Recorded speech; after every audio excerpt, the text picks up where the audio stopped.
Today's episode was recorded in front of a live audience at Dynasty Typewriter in Los Angeles on February 17th, 2025. Please be sure to check out our other episodes, including one with Hank Azaria as Mo the bartender in conversation with a social neuroscientist. Don't forget to click subscribe, and you can further help support our mission by telling a friend about the show.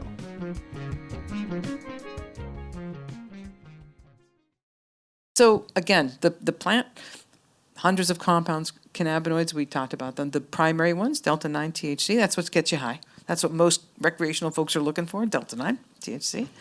CBD is a primary, but not the only, non-intoxicating constituent. Lots of others. Cannabigerol, or CBG, is incredibly effective. It's also an anti-inflammatory, but so many of them, like dozens and dozens. Then there's terpenes, the essential oils that give cannabis its characteristic scent and flavor profile, right? They also have their own health effects. Pretty amazing. Terpenes, things like myrcene or limonene and linalool. So you ever notice linalool is the active terpene that you smell in lavender. It's very calming and relaxing. It's great for anxiety. Myrcene, that's been associated with things like couch lock, like, dude, not moving. But it's really good for pain and some other things. I take a toke and all my cares go up in smoke.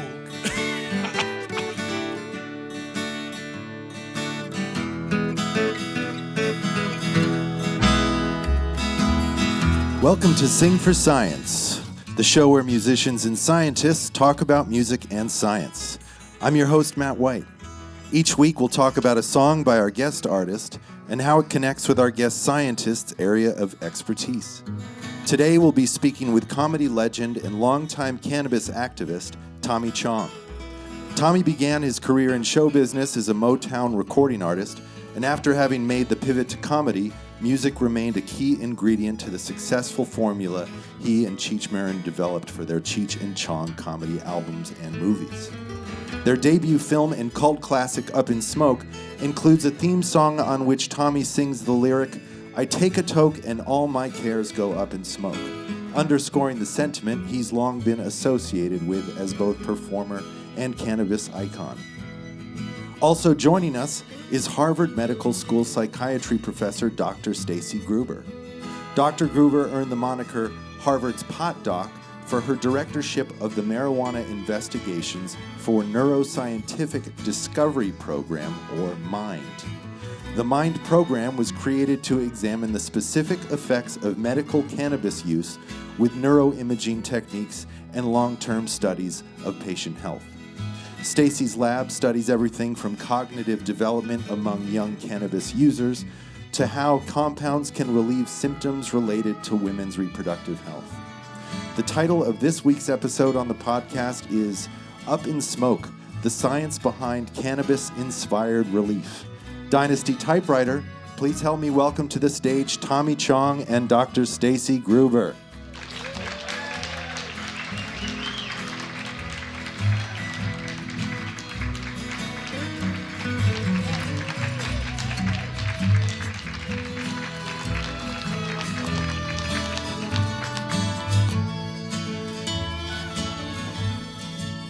So, were you able to see the scene we just watched?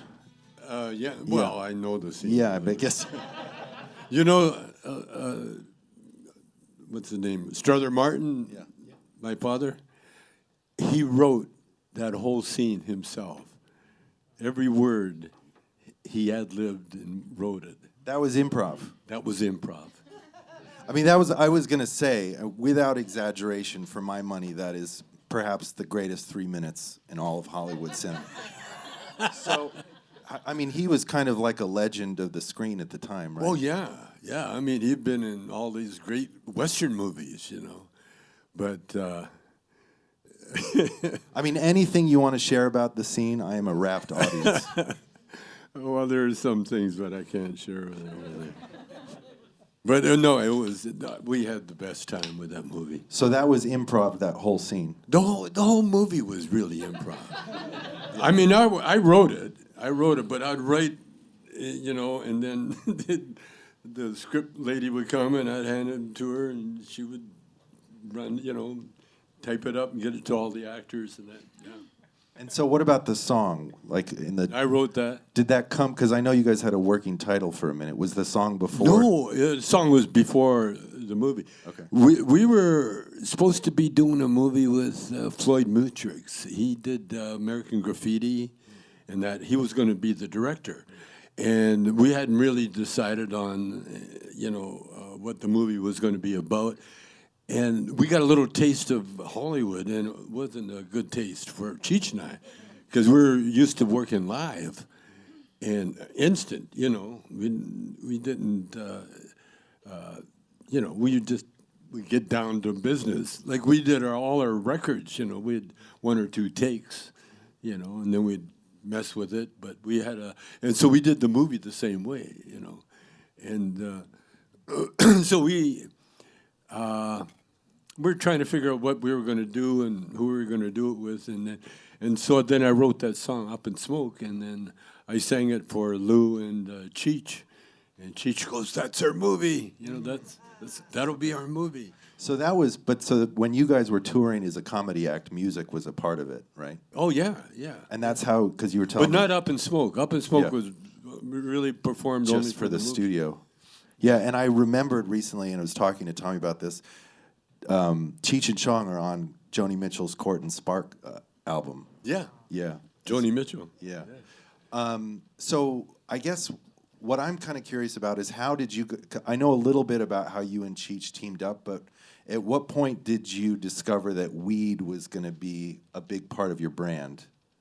Well, it was when we started out. We were in a strip club, TNA jokes, and we had a lot of those. But when we came to L.A., that's when Cheech really realized he was Mexican, because he was up in Canada and he was not Mexican. He was Richard Marin, and the rest of the cast, we'd look at him, try to figure out what he was, and we had no clue. It could have been Iranian. That's what we thought, some kind of, schmangy, as they call it. And but when we came to L.A., everything changed because our jokes were not going over. Our TNA jokes, which worked really good in a strip club in Canada, We'd be in front of college kids down here, and they'd just look at us, And so one time we were in a club, and we were supposed to be doing, the regular, we were going to be the steady comics of the club. And so we had to do 2 shows one night.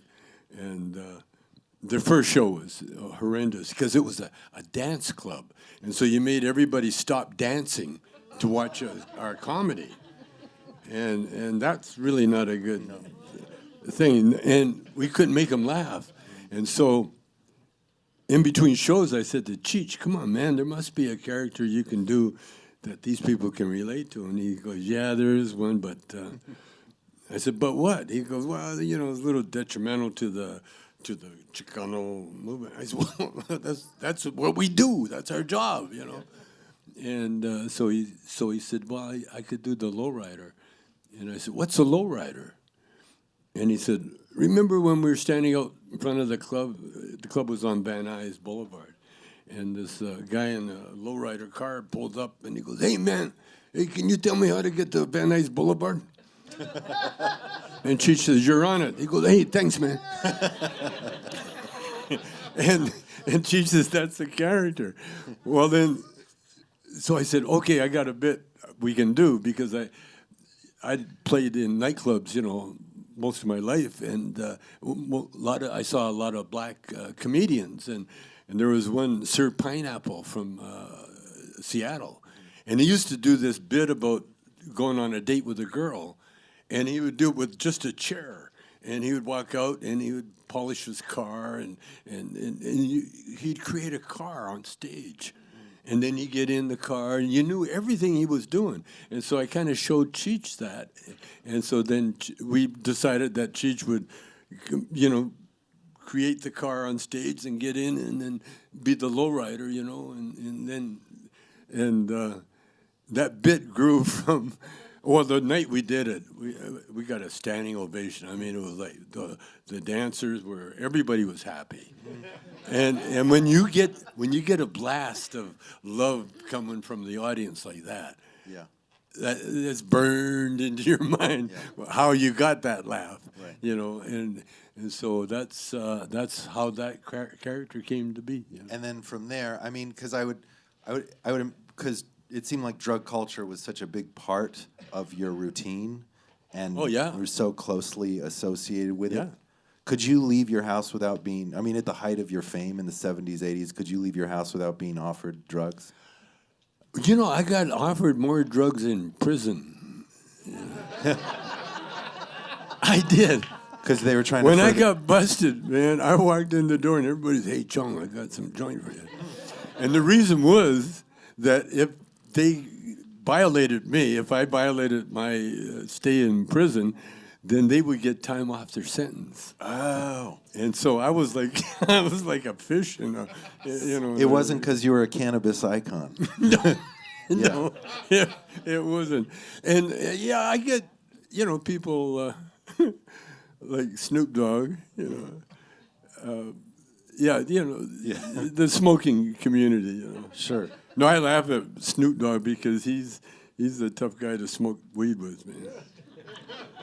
Because you get a nice weed, you know, you get a nice smoke, and it's all primo and special. And you take a toke and you tell Snoop, hey man, it's primo, and you know, it's sativa or indica, whatever the fuck it is, and then hand it to Snoop, and that's the last you'll see of that joint.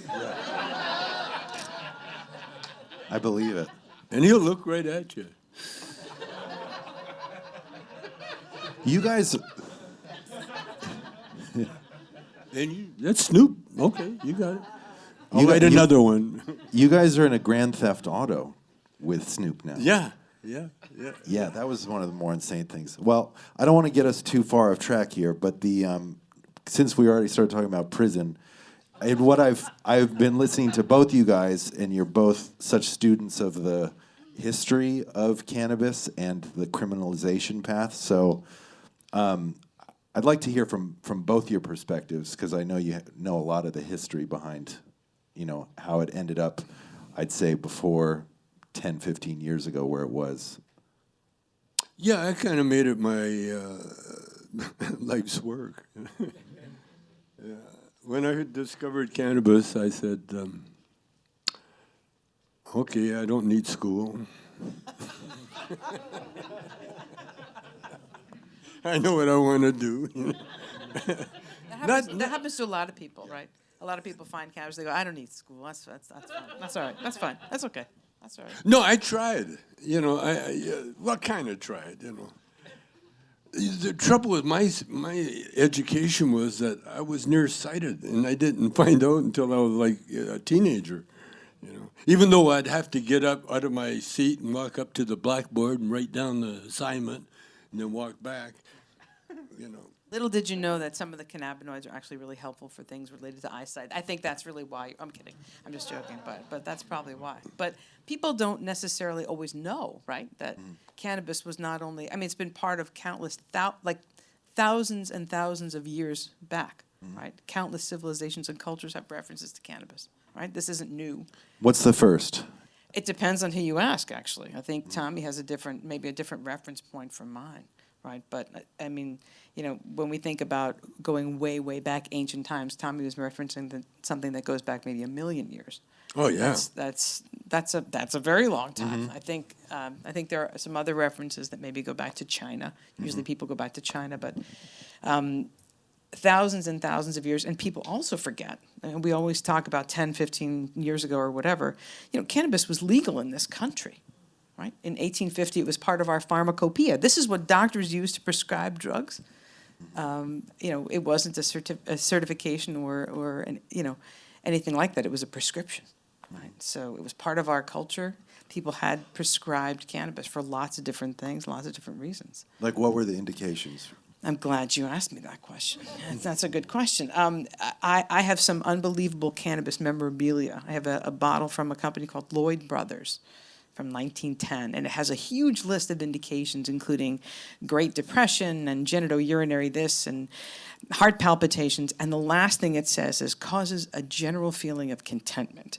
The list of what it doesn't do is actually shorter than the list of what it does. Amazing, right? Amazing, 1910. But as my little timeline will tell you, in 1937 it fell out of favor. Right, through a series of what I diplomatically call a series of socio-political shifts. Let's just leave it there. Fell out of favor, became illegal, right? And Hearst was behind that? I mean, I think there's a lot of hypothesizing about exactly what was behind it, but hemp was incredibly challenging to a lot of different industries at the time, as many have noted, right? That's the thing. And so it gets yanked, and it's 1937, it's illegal, the Marijuana Tax Act, and then in 1942, it's pulled out of the pharmacopoeia, and in 1970, it's placed in the most restrictive class of the newly created Controlled Substance Act, where it remains today. Cannabis is a Schedule I substance. Full stop, mic drop. That's where it is today. And Schedule 1, that includes all the biggies. You know, heroin. Yeah. You know, things like that. Yeah. Yeah, that's what cracks me up, you know. But cannabis had made me examine everything, especially my existence, you know. And I learned, you know, being an elder statesman now, you know, I've reached the point that I know shit. But I know enough about shit that I can't be telling shit. Because everybody has to find out their discoveries on their own. You know, you can't, it's like teaching a little kid how to ride a bike. You can worry about him, but he has to do it all by himself. And that's what we have to do with our lives. You know, why we're here. You know, because we're here for a reason.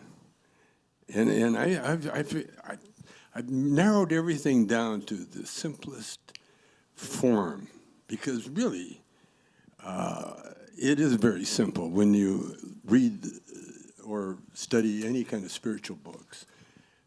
They got all the spiritual leaders and masters and religions and all, they got one thing in common, just one, and that's the belief in God. There's only God. You don't have to go anywhere than that. That's as far as you need to go, unless you want to make some money off it. Now you got cannabis, you know? And if you join this cult or that cult, they will guarantee that you're going to go to heaven and everything's going to be great. Or you're going to be rich, or you're going to be all that stuff, you know? Which is true. Absolutely true. Because I got hooked into the spiritual thing through jazz. It was a jazz musician that turned me on to my first Tibetan book called by a guy named T. Lobsang Rampa. And what he did, he wrote a book called The Third Eye. Mm-hmm. And the third eye tells you what happens when you die. And what, you know,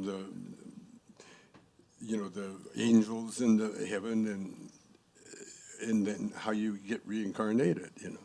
The Tibetans have always known. And it's kind of interesting because the Chinese, you know, has outlawed the Tibetan Dalai Lama. And, but anyway, the cannabis is the key. It opens your, it's the burning bush they talk about in the Bible, where the burning bush talked to Moses. Had you heard that interpretation? So I've heard lots of interpretations, and I will tell you that I very often open talks and things like that with a picture of Adam and Eve, but it isn't a fig leaf covering their most private parts. Because how do we know that it wasn't cannabis? We don't, right? We don't know it was a fig leaf. And it would explain the talking snake. I mean, there's a lot that it could explain. I'm just saying, spitballing, but, you know. But what's interesting is, I mean, what we're talking about, to me, it usually seems kind of reserved for the realm of psychedelics, like the search for spiritual truths. So, in your relationship to cannabis, has it totally spiritual? But has it had a psychedelic effect? I guess, you know. Yeah. I mean, when I did acid, I said, oh, no. Yeah. Whew. But I didn't have to go on a lot of trips, you know, like the cannabis was just one. Yeah. My first shot, and I got it. When was Oh, that? yeah, I got it, you know. When was the first time you? It was 1957. It was in a jazz club in Calgary, Alberta, Canada. I was 17 at the time. I was in the jazz club because I was a musician. Not that I could play jazz, but I could get in the club free if I got my guitar. So that's what I did. And a friend of mine from that owned the jazz club, Chinese guy, Eddie Ma, came back. He was in L.A. Came back from L.A. with a Lenny Bruce record and a joint. And I put the joint in my pocket right away. And so he lit up his own, and I got high for the first time. And I heard a record called Lonely Woman by Ornette Coleman. Oh. And it changed my life. Do you know that almost everybody I've ever met can tell you with frightening clarity, to the same degree as their first sexual experience, their first experience with cannabis? Like, that's literally our lab. When we see people, we ask about their first time. Yeah. People remember every detail, who they were with, what they were doing. Oh, absolutely. Everything. Frightening detail, yeah. And same as acid. It was the first time I did acid, I made love to my girlfriend, and she got pregnant. Happens sometimes. Powerful experience. Powerful. Very powerful. And I was married. And Unfortunately, powerful. but she was. We're still together. You know, been some 50-odd years. But the daughter that she got pregnant with is 50-some odd years, 50-something, and she's a comedian. And but the power, because we're talking, you know, about spiritual awareness, you see. In the physical world that we have both. You can't have left without right. You can't have up without down. And so it's opposites. And that creates energy, and that's what creates electricity. The negative against the positive. And when they collide, and that's what sexual things with man and woman, you know, or people, you know, were the opposites. And when I met my wife, which was now my wife, you know, she wouldn't marry me. She liked being the mistress.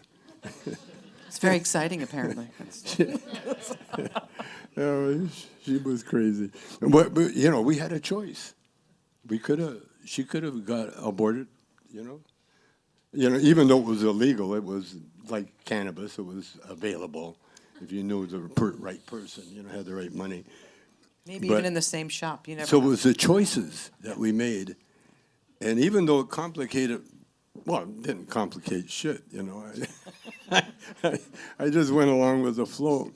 And that's why I tell people, there is a God.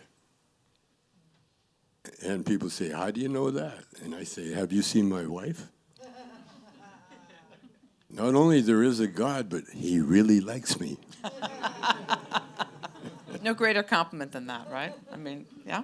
Well, let me ask you this. Like, from a scientific perspective, when people have these profound experiences or less profound, how do you evaluate them in terms of, like, what you know about the plant and the way that it interacts with the brain? So almost nobody comes in and talks about it quite like Tommy Chong does, because, I mean, my life would be a whole lot more interesting than it is, and it's pretty interesting. But I think it really depends. I think in terms of evaluating experiences, so much depends on every person. There's so many individual factors, right? We are really not all created equally when it comes to our experiences with cannabis. And the plant is miraculously complex, right? So in terms of the profound or less profound experiences that people have with cannabis, so much depends on your own state of being, what else is on board, et cetera. A million different factors like your genetic profile and things like that. But I think so many people who have positive experiences with cannabis are open to lots of different types of experiences. Not everybody is as invested in the altering aspects or sort of the potentially, intentionally altering one one's state of being requires a certain level of suspension of, whatever. Not everybody's so inclined, right? Yeah. But okay, so then I want to talk a little bit about the way that it interacts with the body itself, because when I heard you on Neil deGrasse Tyson, he repeated this common stoner refrain of "Are we wired for weed?" I get this all the time. So every mammal has an endocannabinoid system, which is basically a system of chemicals and receptors throughout the brain and body.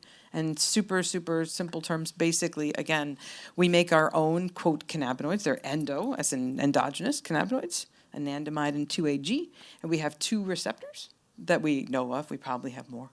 And we also have ways of breaking down those cannabinoids, so degradative enzymes. That's the endocannabinoid system. There's also something that I like to consider the extended dance mix version of the endocannabinoid system, right? Other chemicals that we have that are quasi-endocannabinoids that act very much like cannabinoids.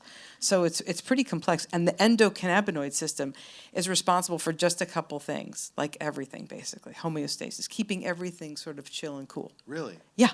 So whether it's memory or appetite or mood, the endocannabinoid system is inherently involved in what we call homeostasis. Which is balance. Yeah, balance.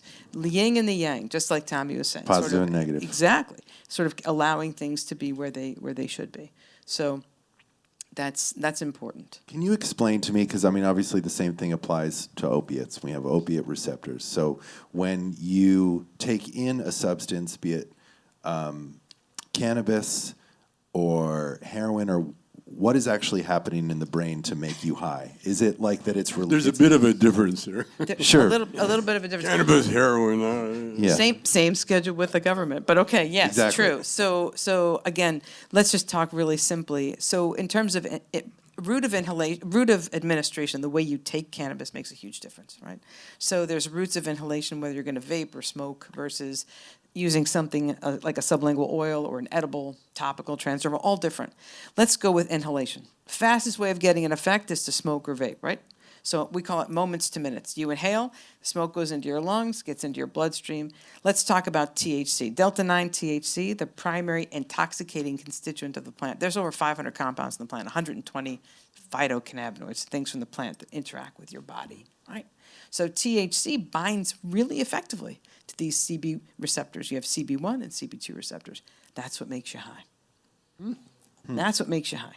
Not all cannabinoids operate the same way, though. That's what makes it cool. So I'm just going to say that. but when they interact with these receptors in the brain, is it releasing something that's already there, or is it flooding it with more of it, or both? So again, these receptors, I'm just going to talk about THC because it's a little bit easier in terms of CB1 and CB2 receptors, because it turns out other cannabinoids operate a little bit differently. But let's just say CB1 receptors primarily in the brain, THC binds effectively, and you get an effect, right? And depending on where these receptors are, you're going to get an effect. But I give you a layman's shot at it, It fucks up your memory. It can. And that's good. That can be good, I guess, yeah. Because you can't remember who you're pissed off at, or why you're pissed off. Mm-hmm. You're trying to figure out where you're parked, or where you left your keys, or did you have your keys? And What's a key? Good. What's a key? That's good, because what cannabis does, you become withdrawn. But we are a universe. And if we explore our own universe with all the joys and things in your universe that we have, it's incredible. And when you realize that you're living in everything that you ever need is here in your body, in your mind. You're only here like on a mission, like the Blues Brothers said, we're here on a mission from God, well, that's true. But when you realize that everything you need, you have, you just have to develop it, And so that's why we suffer disasters, and that's why we suffer things, because we have to learn how to deal with it. And when you learn, and all the spiritual books teach you, but it's very basic. Like the Lord's Prayer, it tells you everything. It's there, and that's it. And that's why, like, if you need a prayer and you can't think of one, that's it. Because when you talk about truth or when you deal with truth, it's like tuning your guitar.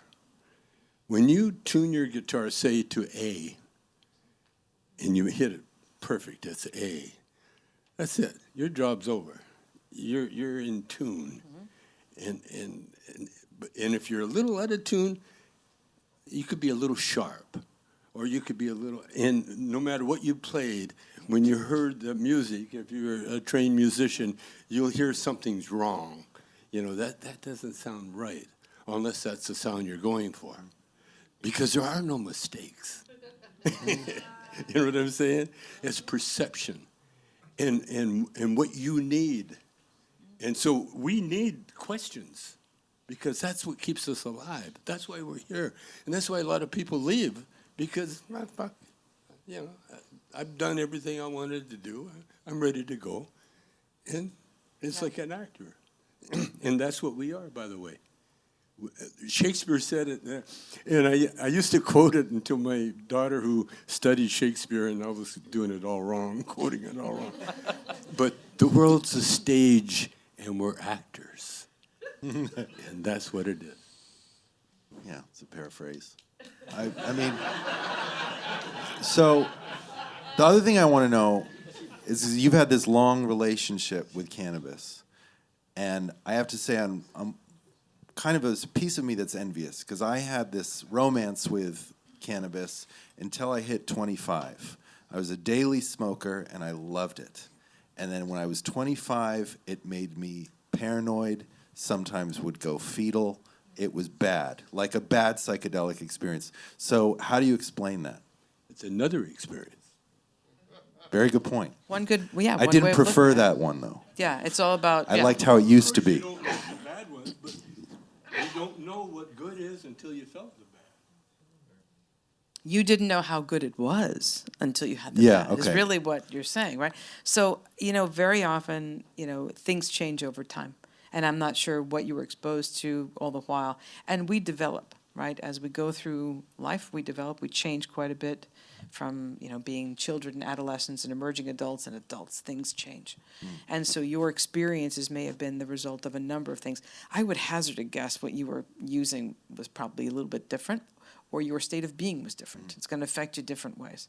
Almost always that's the case. But something about this is not I've shared this with other Yeah. people, and that is not an uncommon Exactly. experience at 25 or thereabouts. So again, in terms of development, we all go through developmental trajectory, and at age 25, there's an awful lot of things that happen. We always talk about. Ever wonder why people say you can't rent a car and get a better rate until you're 25? What's Yes. 25? So somewhere, somehow, some great neuroscientists decided that, you know, for Hertz and Avis, when you're 25, by the, you know, your brain is fully developed. Okay, we don't have this little thing that goes, look, I'm done, like a chicken. It doesn't work that way. But our brain continues to develop throughout the second into the third decade of life. By 25, there's an awful lot of development that's done. But again, you're sort of entering a different phase. And so what may have felt okay suddenly doesn't feel okay. Again, your brain is going through a series of progressive and regressive events. So this is one of the first things that you studied, right, at McLean, was cognitive development. So that's a funny, that actually used to be a little video. That's Eller Coltrane, remember him? So the brain develops from the back to the front and from the bottom to the top, pretty easy. Last part of the brain to become developed is just behind your eyebrows, the frontal cortex. And when you're 25, and especially if you're male, it's probably still developing. Just saying. So, there are all sorts of things that happen, though. And again, when we think of the most vulnerable folks, when we think of recreational cannabis use, and in my life, we make a big distinction between recreational, no judgment, judgment-free zone, do it all you want. Recreational and medical are a little bit different in my world. But in terms of what we worry about, and that was a lot of what the focus of assessing the impact of cannabis was focused on. Almost everything we know about cannabis comes from studies of primarily young, primarily healthy recreational consumers, not medical patients. That's really important. Again, when we think of recreational use, who are the most vulnerable folks? Children, adolescents. Why? Not because their brain isn't fully developed, right? And we chose 25 somehow. It's like maybe they're done by then.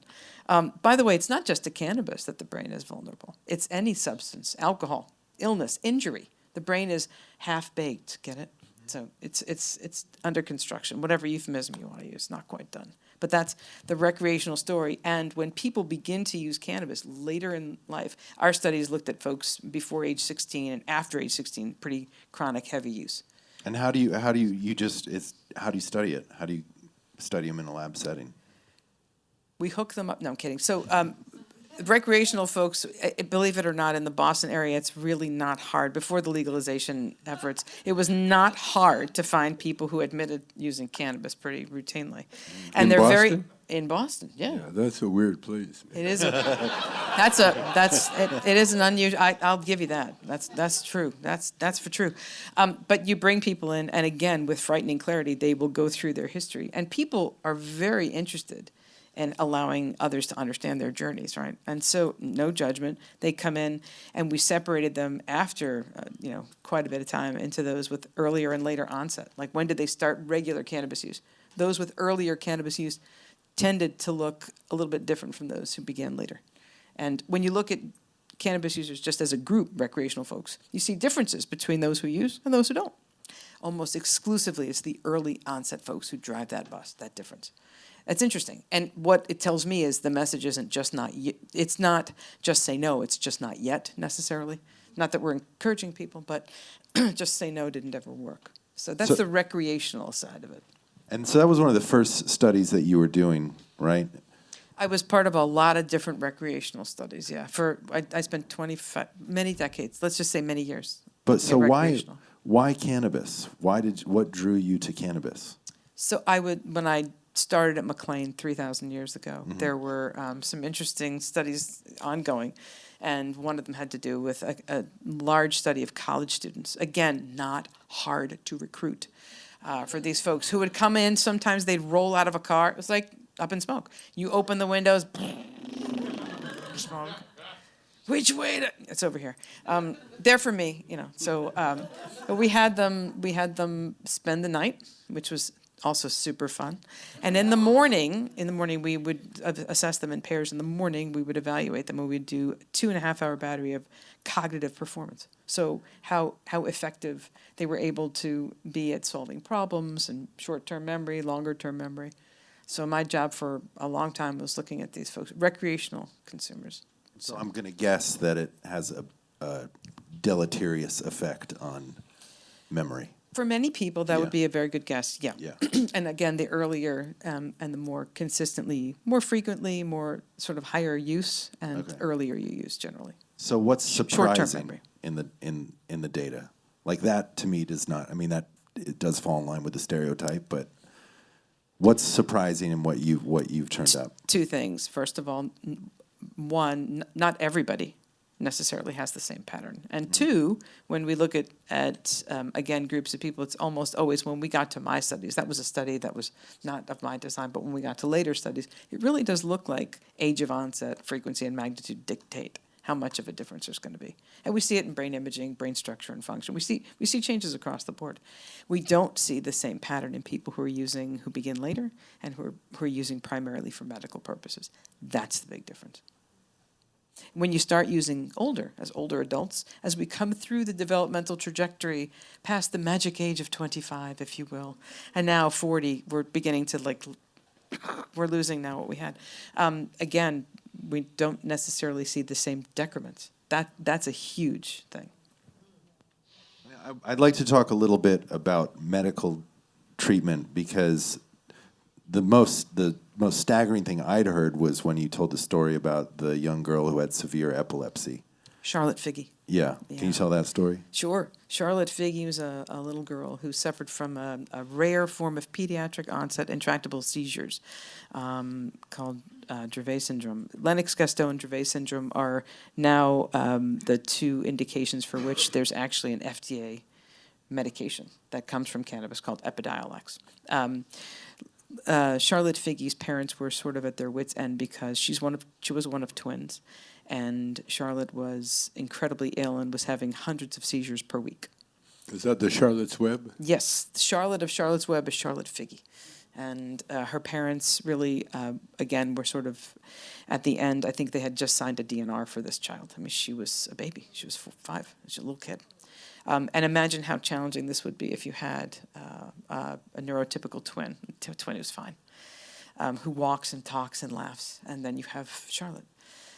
It's an incredibly painful thing to watch. And her parents decided that they would try a high CBD containing compound that they got from the Stanley brothers in Colorado.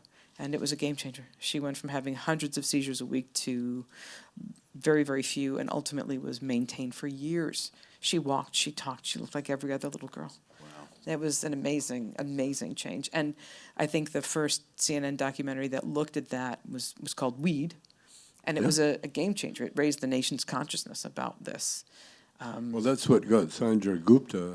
Yep, that's when life. when I first met him. Exactly, that's right, and it changed his mind. And I think it changed the hearts and minds of lots of people, because you can't watch these video clips and not be moved. I challenge anybody. It was unbelievable, unbelievable. And now we know it's good for you because Elon Musk smokes it. But I Come on, he's the richest man in the world, man. I think that stands for something. You know, he give us an electric car and rockets that come back and land on Earth. And what did he do on Joe Rogan? Smoke a ton of weed, man. I feel reluctant to touch that topic. What's that? I said I'm reluctant to touch the Elon Musk topic. No, hey, listen, I understand what they're doing. You know, they're giving the Constitution a test ride, you know? And it's holding up. And what is going to be shown that the weakness in that, then the next guy knows what to do. You know, how to fix it. But right now we got the destroyer in there whacking shit down. And the only thing we can do after he destroys it is rebuild bigger and better. I think that was Biden's thing. Build back bigger. So that's what's going to happen. Okay, I hope you're right. And another thing, I didn't want to interject, but at the time, but our bodies change every 7 years.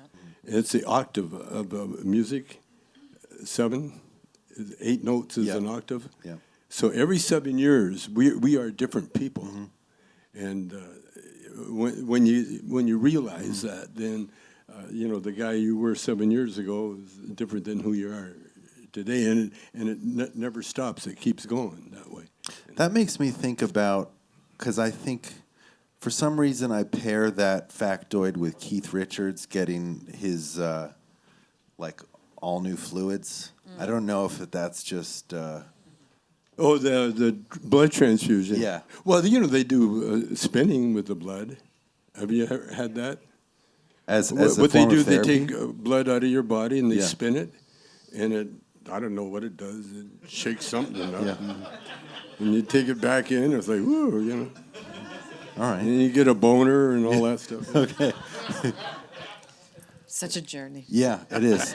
By the way, if we're doing boners tonight, we're doing Elon Musk. So if everything's on the table, if you have a question. Also, the Lord's Prayer is a one-size-fits-all. Yes. One-size-fits-all. No, that's good to know. So if you have a question for Tommy or for Dr. Gruber, we are nearing the moment in the show when we open up the floor. So please ask a question through that QR code. But to your point, though, about the medical aspect, I think it opened up a whole lot of dialogue about the fact that there was extraordinary potential in some of these non-intoxicating compounds from the plant. The plant, like I said, is hundreds of compounds. And Charlotte's treatment contained a high CBD-containing compound. And there are lots of others. I mean, you know, that's just one of the non-intoxicating compounds that we spend a lot of time with in my lab.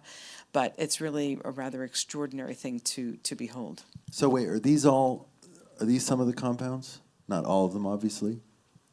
Is this the right slide? So yeah, you've got, that's not for me, but so yeah, fire-rated cannabinoids.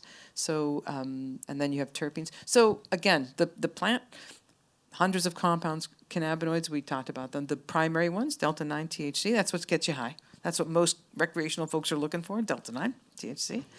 CBD is a primary, but not the only, non-intoxicating constituent. There are lots of others. Cannabigerol, or CBG, is incredibly effective. It's also an anti-inflammatory, but so many of them, like dozens and dozens. Then there's terpenes, the essential oils that give cannabis its characteristic scent and flavor profile, right? They also have their own health effects. Pretty amazing.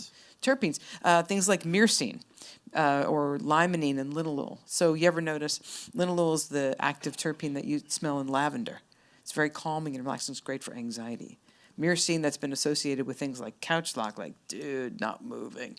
But it's really good for pain and some other things. So. And what about effect on appetite? Where does that come from? A number of different things. Delta-9 THC is helpful for appetite. Cannabigerol is also good for appetite.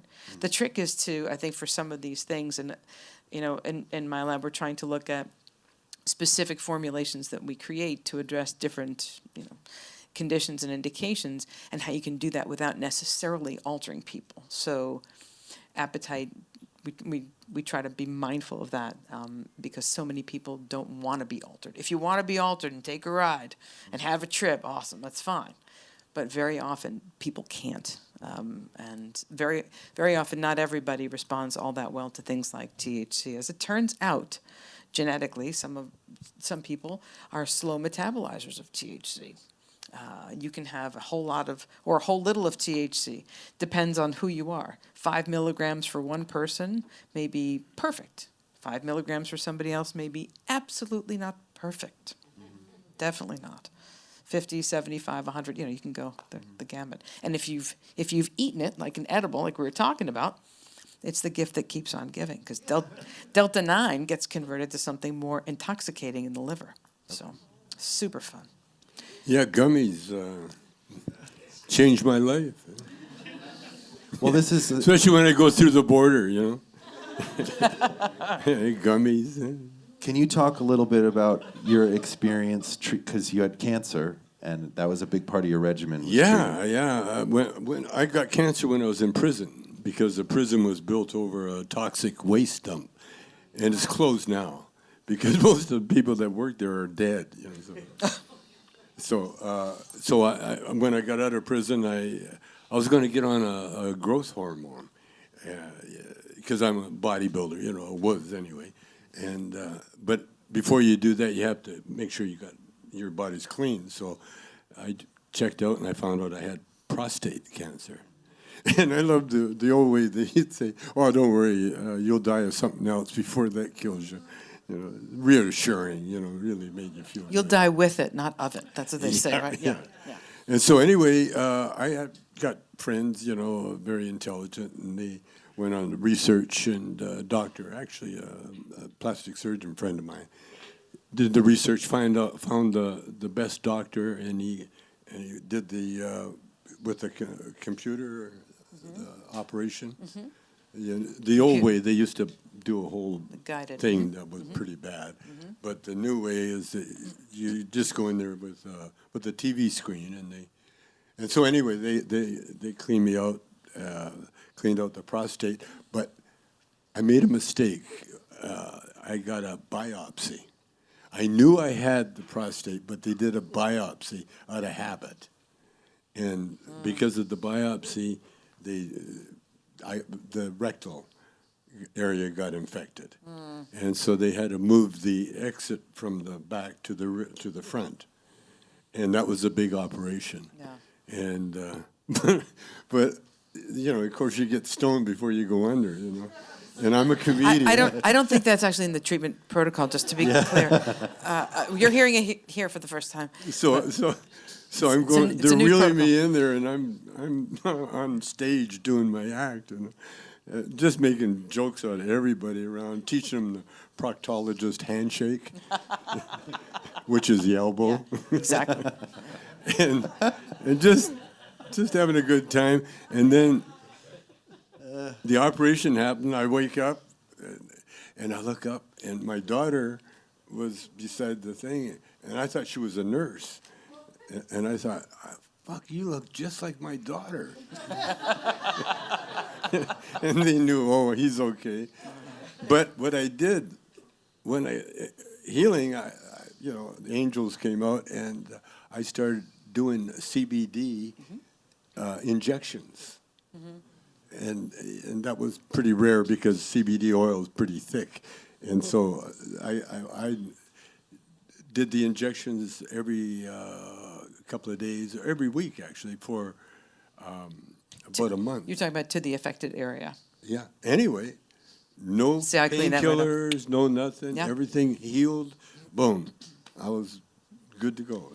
So there's a lot of evidence, preclinical evidence for a lot of different cannabinoids, and CBD is particularly interesting in this way for lots of different cancer cell types. Yeah. Really, really quite fascinating. And we haven't spent nearly enough time looking at these things. I have a trial of patients with glioblastoma that is designed to not only address symptoms of pain and anxiety, which we spend a lot of time in, but also to help potentially slow or stop tumor progression. We see it in breast cancer, you see it in prostate cancer, pancreatic cancer. Some of these findings are really compelling. Now what we need are real world clinical trials where we're not just using one compound, but we're using whole plant, full spectrum or broad spectrum products because you get a bigger bang for the buck, the entourage effect. What is the entourage effect? It really refers to the synergistic action of all of these things working together. So not just a single extracted, purified molecule alone, but things like CBD in the presence of CBG, CBC, CBN, maybe small amounts of THC or large amounts of THC, depending. The whole is significantly greater than the sum of its parts. That's the entourage effect. And the terpenes, flavonoids, the whole picture. Okay, so we're nearing the end here. We've got one question so far. Only one? Tommy, is getting high a predictable experience for you? Is getting high a predictable experience for you at this point? Do you know what's going to happen? No. No, I'm a double whammy now. I'm old and a stoner.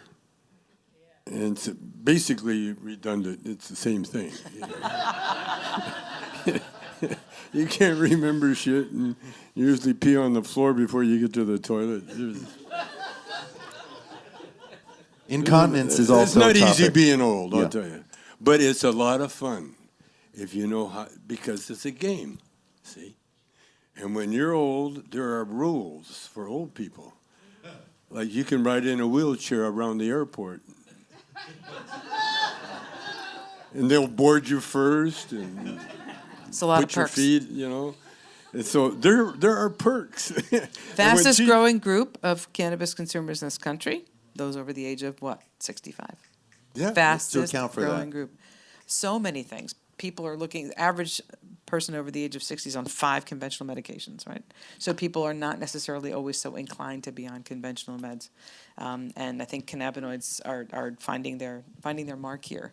What we find in longitudinal studies where we're just looking at people who are older adults who either do or don't add cannabis to their regimen, but we look at them all before they start, and then we follow And them. longitudinal studies are... Means long term. We're looking at long term. So we look at people at baseline when there's no cannabis on board, and then we follow them. Okay. Not literally, although, Anyway, but we follow them over time, and we continue to assess them. And I'll tell you, in older adults, we not only don't see decrements in those same cognitive areas that we see in the recreational folks who begin early, we see improvements.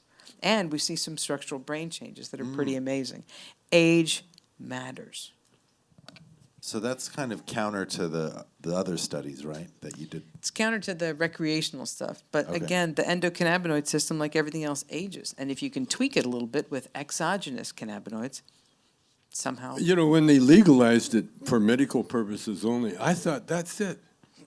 That's it. That's all we need, Because, all the drugs are medical, So why do the recreational tag? It don't make sense, because everything you put in your body is medical, regardless of whatever you call it. Alcohol, is that recreational? But now they're finding out how bad it is. You asked me how I got into smoking weed.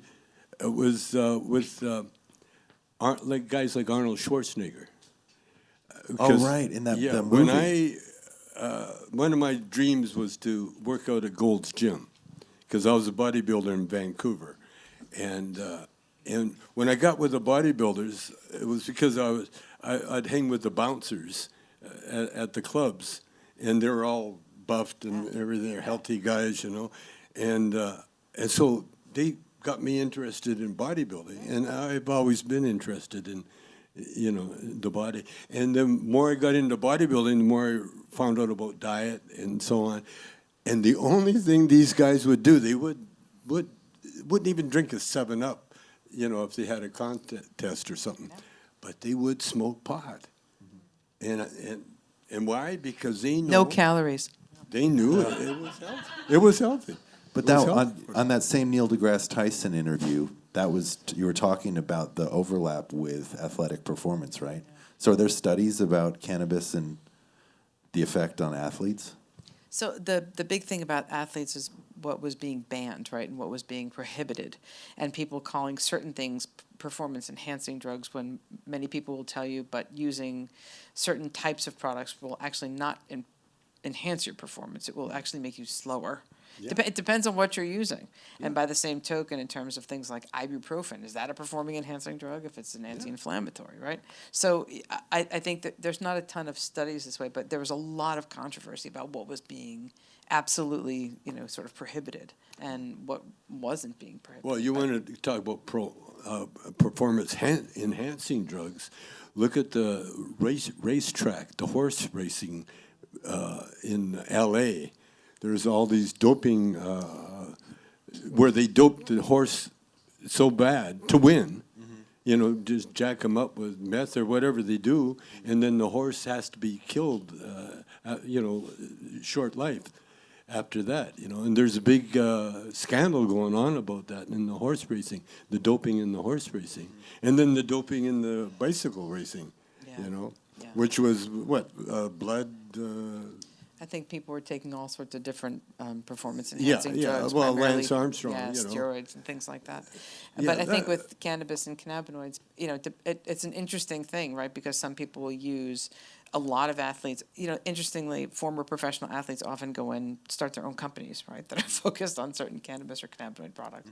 Mm-hmm. Non-intoxicating cannabinoids may be helpful we know that they're helpful for things like anxiety or whatever. So is that a performance-enhancing drug? Yeah. If people are using, if they're smoking products that are high in THC, wouldn't that be considered a detriment to their performance since it's going to slow reaction Well, the stars time? in the basketball world, you know, they all smoked. You know, I know because they're all buddies of mine, you know. If they know who I am, I know what they've been doing, you know. Was it still like a thing for celebrities in the 70s to go to Lakers games? Like, what?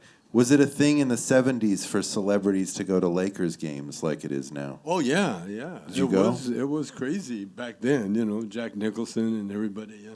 And they were all smoking, you know. Kareem Abdul-Jabbar for sure. You talk about Elvis. When Elvis died, yeah, I was walking. I lived a couple of blocks from Kareem. And Kareem called me up. He says, I got a shipment in. Come on down. And so I'm walking. And as I walked out the door, the news hit. Elvis Presley is dead. Mm. Whoa. And I'm walking down there thinking about how Elvis affected my life, you know, because it got me into the show business.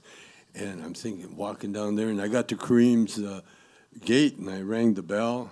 And the mailbox opened up. And this big hand full of weed came out of the mailbox. And it was like, oh, okay, thank you. And then I walked back, and it's contactless delivery even back then. Yeah, thinking about Elvis, you know. Were there pharmaceutical forms of THC in the 70s? I had heard this anecdote about that Elvis always had the best Coke because he had like the Merc. That's different. Yeah, no, I know, but was because I know he had this aversion to using street drugs. So nabilone and dronabinol came significantly later in the 70s, although I couldn't tell you the actual date. But those are synthetic forms of THC.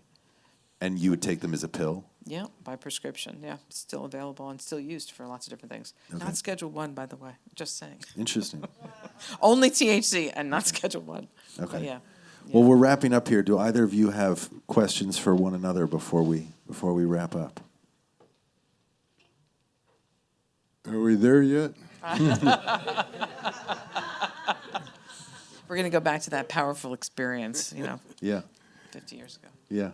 Who's the person that's been snapping so enthusiastically? Me. Okay. Do you have a question for Tommy or Dr. Gruber? Sure. Dr. Gruber, why doesn't my doctor or pharmacist know that we have an endocannabinoid system? It's a great question.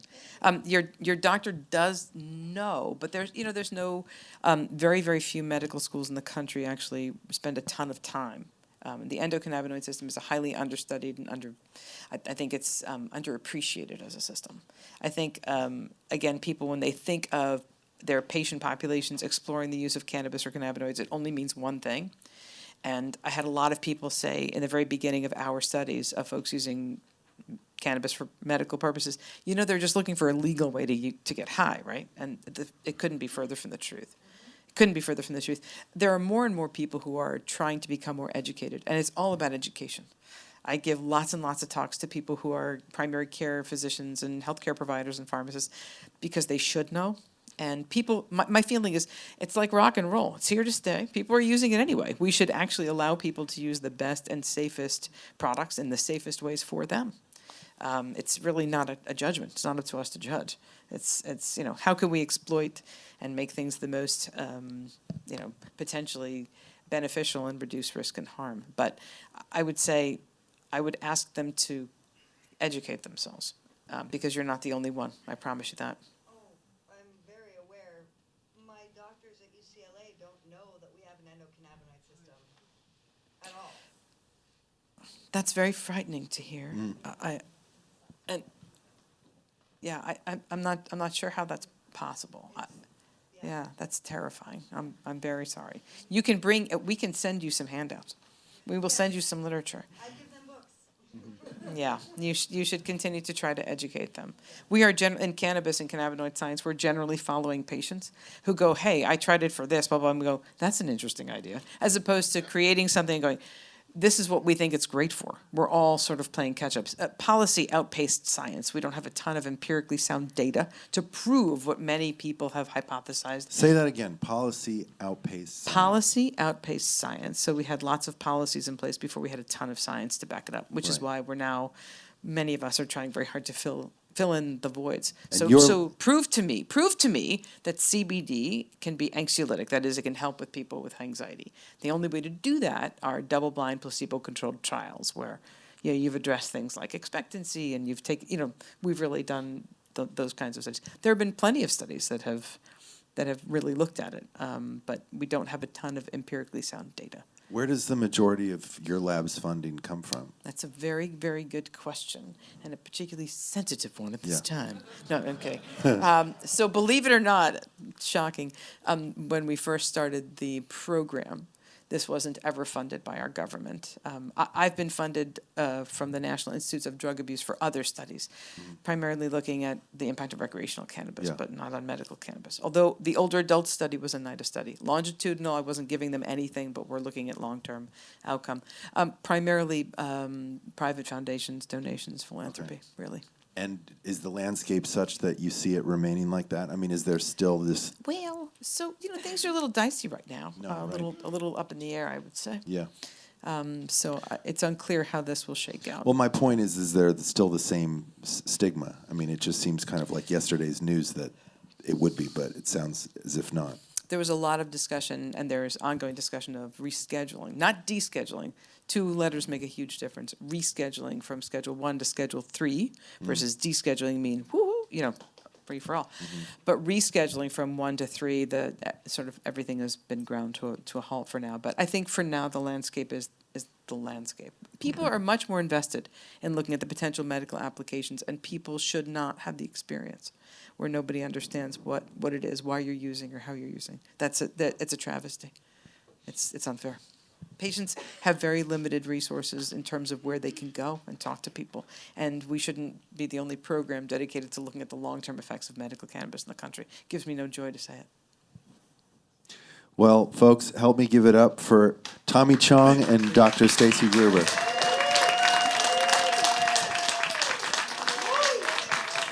Thank Is there you. one more question? I submitted a question and it shows that there's quite. Oh. Are you kidding me? Because why is this not showing up? Did you hit send? Yeah. I always forget. Maybe want- our audience can help with the questions. I want my money back. Okay, if anyone had a question, I'm going to do this Phil Donahue style. Yes. Okay. Who had a question? Here I come.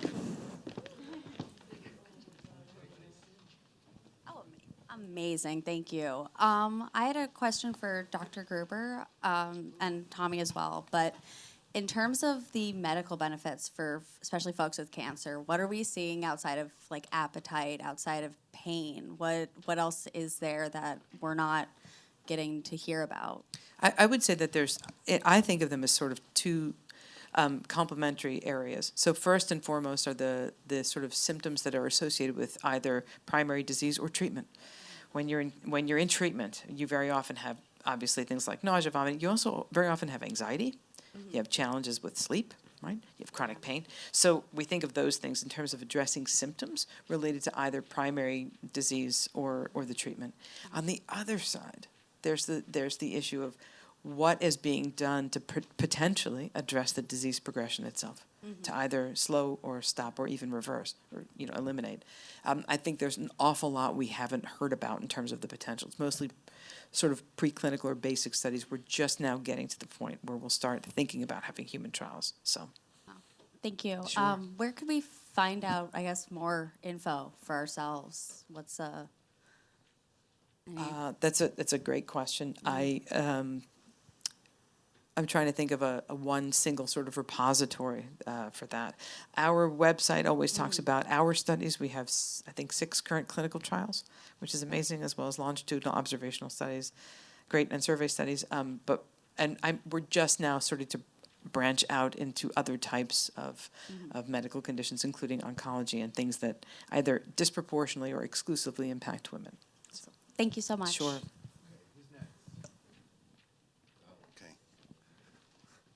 Gonna make my way around here. There we go. Okay, so as a cannabis felon, there was an interesting moment in Colorado when I went to a dispensary, and I was shocked by the price, and they asked me if I was a veteran, and I'm not, but I did serve time for manufacturing. So I said, well, that makes me a veteran in the war on drugs, kind of a POW, and they gave me the discount. Yeah. That's a highly evolved place. Okay. It really kind of, yeah, if that's a war, then that, veterans, POWs? So Stolen valor? are you asking if a prisoner of war is the same as a veteran? Not quite, no. But if the war on drugs, Yeah. as, people, what do we say,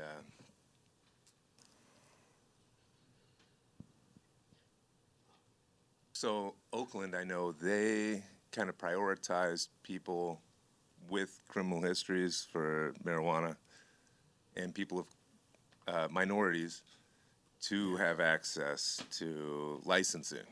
So Social equity programs Right. designed to increase access for individuals who have been either, Yeah, these because absolutely there's exist. been limiting factors for my life Yeah. as a felon, drug-related. Yeah. Yeah, I think there's a fair amount of interest in that. I don't know if you've heard the same. I think so these are state-run programs. Every state has a different priority, but Right. yes, there are people who are prioritized in terms of equity. It's still probably not enough, I think is really what you're getting to, right? Because there are certain there's been a huge amount of negative impact, and we were talking about your time in jail earlier, right, in terms of. Yeah, I love my time in jail. But I'm an old stoner, so. And he may not get the discount either, but yeah, no, it's a system that is complex and not. Yeah. Well, then I guess like more of a question for you is the Rick Simpson oil technique, is that a valid cancer therapy? Oh, I was waiting for the end. Yeah. So Rick Simpson oil is a fairly heterogeneous, that is a fairly, there's a lot of variability in different types of RSOs. Rick Simpson oil, it started off actually as a product that was designed to be ultra concentrated. And it I tried Rick Simpson's oil. And what'd you think? I kind of went into a coma. Yeah. So concentrated, like I said, RSO. Next thing you know, I got Cheech standing over the bed going, "What the fuck you do, man? There you have it. What, are you okay?" I think a lot of people explore the use of RSO when they're first diagnosed. And people come to different cannabis and cannabinoid products. RSO promises a very high potency quickly. It's sort of like when we think of concentrates. That's the one thing that happens. There's never been a definitive study that I'm aware of. These things are the kinds of things that are challenging. Anecdotal evidence suggests some people find it helpful. Thank you. Awesome, thank you. Another question. So we've briefly touched on cancer, and that's awesome. Could you touch a little bit more on brain stuff, seizures, Alzheimer's disease, other dementias? Could you talk about how cannabinoids, all of the cannabinoids, might be helpful for people living with dementia? Sure. There are lots of different indications that certain cannabinoids are helpful for a number of different symptoms associated with dementia and may even help, again, to sort of slow the progression of the disease. So again, I have a study of folks who have been diagnosed with Alzheimer's, but the study is designed primarily to look at anxiety and agitation in the population. That said, very often people do report, not in my study, we haven't published yet, I don't want anybody to misperceive what I'm saying. Some people report a significant benefit of having certain products on board in terms of cognitive function and being able to stay, quote, themselves for longer. That's what it's about. That's what it's about. When we think of anti-epileptic drugs, anticonvulsant drugs, things that are designed to prevent seizures, we know that cannabidiol is actually a really effective anti-epileptic.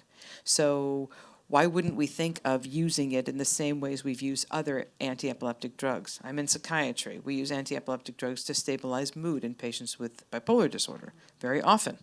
So the very first ever trial of a whole plant broad spectrum product in patients with bipolar disorder is now underway. That's the goal. That's great. That's awesome. 15 months seizure-free right here. Oh, congratulations. Thank you very much. And my father is living very well with Alzheimer's disease at home. Fantastic.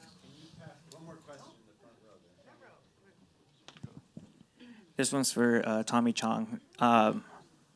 When you were in jail, did it go by fast? Because as I remember, your cellmate was the guy from Wolf from Wall Street. Was he entertaining? That's why it went by fast? Jordan Belfort. Yeah. Yeah, they put celebrities together when they're in prison.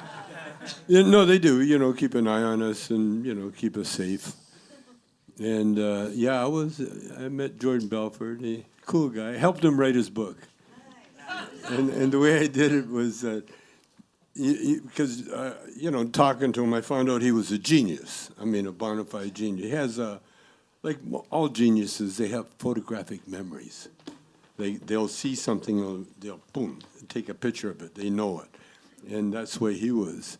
And so I was writing my memoirs when I was in there, and because I got inspired by Timothy Leary. Of course. Tim told me that when he was in jail, it was the best time of his life because he got to write a bunch of books, and it was great. Play Work tennis. out. You could work out. Play tennis, work out, write books.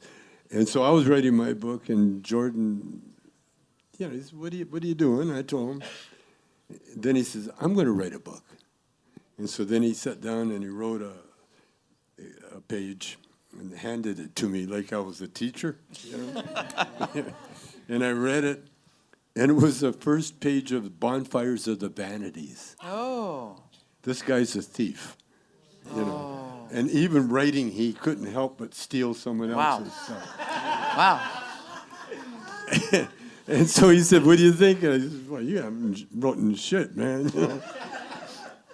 And then he got all like a little kid, well, what should I write?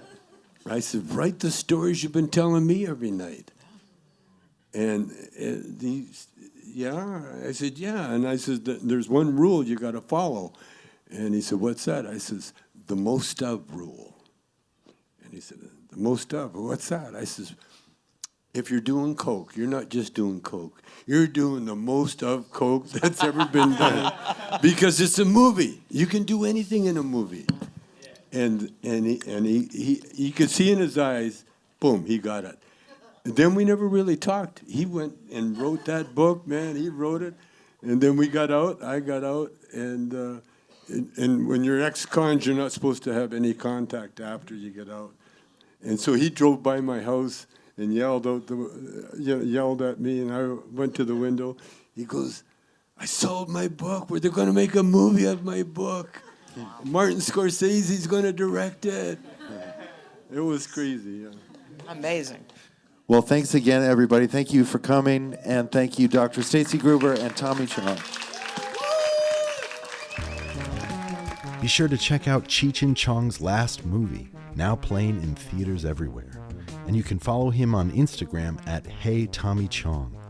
To learn more about Dr. Gruber's work and that of her lab, please visit her website, drstacigruber.com.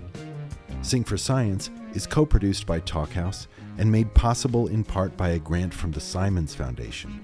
Our music is by Panoram. Social media manager is Bailey Constas. Digital producer is Keenan Cush. And our location recording was provided by Dynasty Typewriter. Special thanks to Nina Millen, Paris Chong, KTLA, and Melissa Nowakowski for helping make today's episode possible. If you like Sing for Science, the best way you can support us is to give us a review, tell a friend about the show, and subscribe on your podcast platform of choice. For more information, please visit singforscience.org and follow us on social media at Sing for Science. Thanks for listening.